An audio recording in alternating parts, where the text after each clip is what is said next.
नमस्कार साथियों।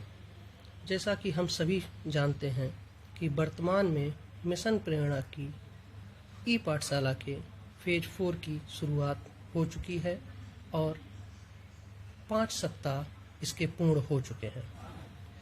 इसी के तहत इसको अच्छी तरह से संचालन करने के लिए मैंने एक ही रजिस्टर में सभी जानकारियों को एकत्र करने का प्रयास किया है, जिसके तहत सबसे पहले मैंने पेज पर यह दिखाया है कि टीवी पर प्रकाशित होने वाले कार्यक्रम किस किस चैनल पर, किस किस dish TV, Tata sky, Videocon आदि पर प्राप्त हो सकते हैं। इसके पश्चात हम सभी शिक्षकों का क्या दायित्व है कि मिशन प्रेरणा सफल हो सके और इसमें शिक्षक किस प्रकार से अपना दायित्व निभाएं, उन सभी का विवरण दिखाया है। सबसे नीचे शिक्षक का दायित्व है कि अच्छे प्रेरणा साथी को रजिस्टर करें जो हमारे बच्चों को अच्छी तरह से मदद कर सकें।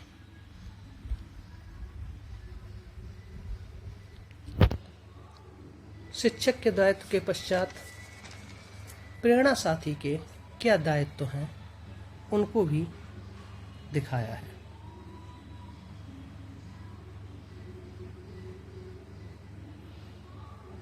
प्रेरणा साथी के दायित्व के पश्चात अभिभावकों का ई पाठशाला के संचालन में क्या दायित्व हैं, उन सभी दायित्वों को एक पेज पर दिखा दिया है।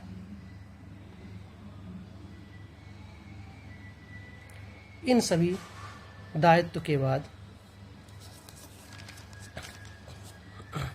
छात्र छात्राओं का विवरण दिखाया है। मैंने एक रजिस्टर में सिर्फ कक्षा 4 और 5 को दिखाया है और दूसरे रजिस्टर में 1, 2 और 3 कक्षाओं को दिखाया है। छात्र छात्रा के विवरण में सबसे पहले जो कॉलम बनाए हैं उसमें बच्चे का नाम, दूसरे स्थान पर उस बच्चे या अभिभावक के पास स्मार्टफोन उपलब्ध है या नहीं है, ये कॉलम बनाया है। उसके बाद दूरदर्शन की सुविधा बच्चे के पास है या नहीं है, इसको दिखाने की कोशिश की है।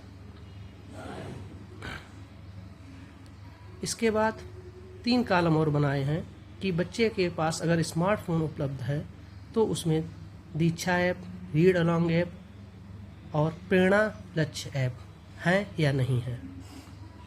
अगले कॉलम में व्हाट्सएप नंबर लिखा है, उसके अगले कॉलम में मोबाइल नंबर लिखा है और अंतिम कॉलम में प्रेरणा साथी का नाम, जो कि किस बच्चे का सहयोग कर रहा है। तो आप इस प्रकार से दिखाएंगे कि जो भी आपके यहाँ मान लिया पहला बच्चा अंकित है, अगर उसके पास स्मार्टफोन है तो आप उस पर टिक लगा दीजिए, अगर स्मार्टफोन नहीं है तो डैश या क्रॉस लगा दीजिए। सभी के पास दूरदर्शन है या नहीं है उसको दूसरे स्थान पर दिखाया है। आगे आने के बाद व्हाट्सएप नंबर लिखा है। यदि वो बच्चा आपके विद्यालय के व्हाट्सएप ग्रुप में ऐड है तो आप उसका व्हाट्सएप नंबर अंकित कर सकते हैं।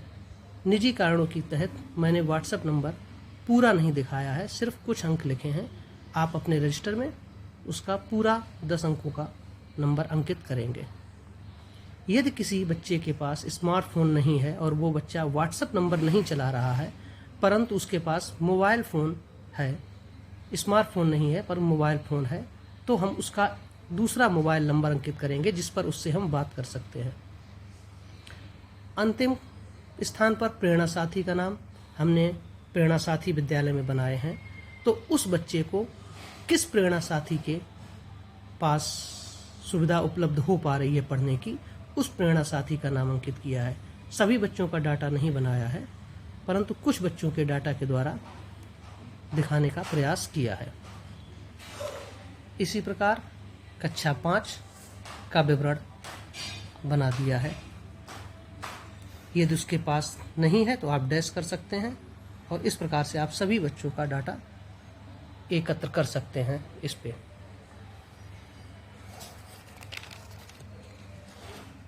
इसके बाद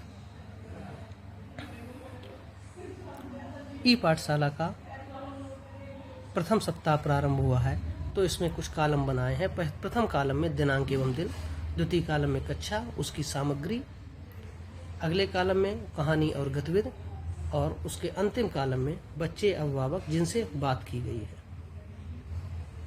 कक्षा 4 और 5 चूंकि एक ही रजिस्टर में बनाए हैं, तो कक्षा 4 का समय क्या है और उसी प्रकार से कक्षा 5 का समय क्या है उसको दिखाया है। तो प्रथम सप्ताह हमारा 31 मई से प्रारंभ हुआ है, उसकी संपूर्ण जानकारी इस प्रकार से दिखाई है।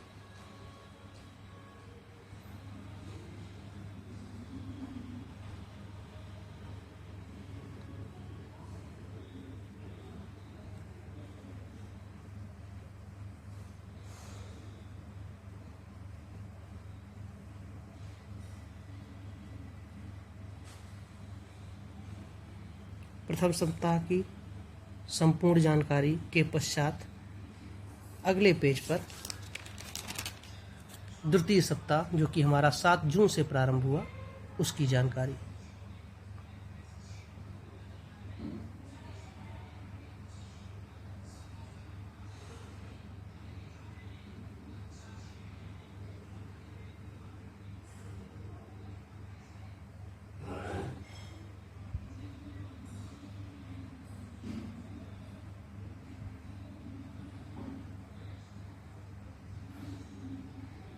द्वितीय सप्ताह के पश्चात तृतीय सप्ताह प्रारंभ हुआ है जो कि 14 जून से 20 जून तक चला।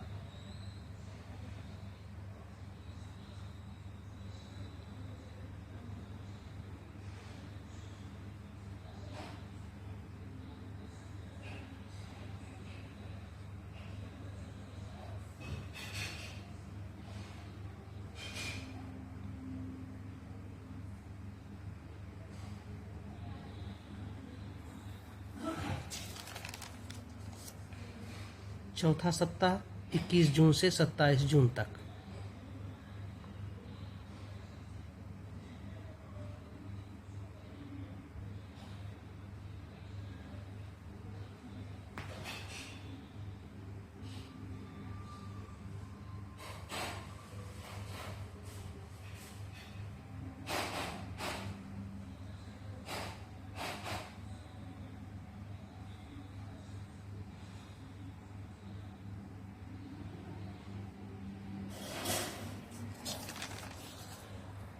और पांचवा सप्ताह 28 जून से 4 जुलाई तक।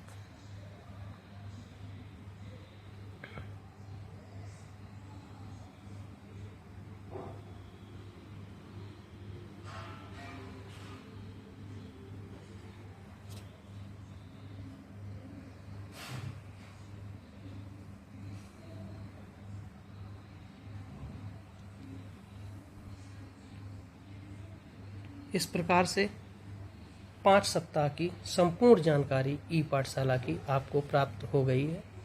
धन्यवाद। अगर आपको हमारा वीडियो पसंद आया हो तो लाइक कीजिए।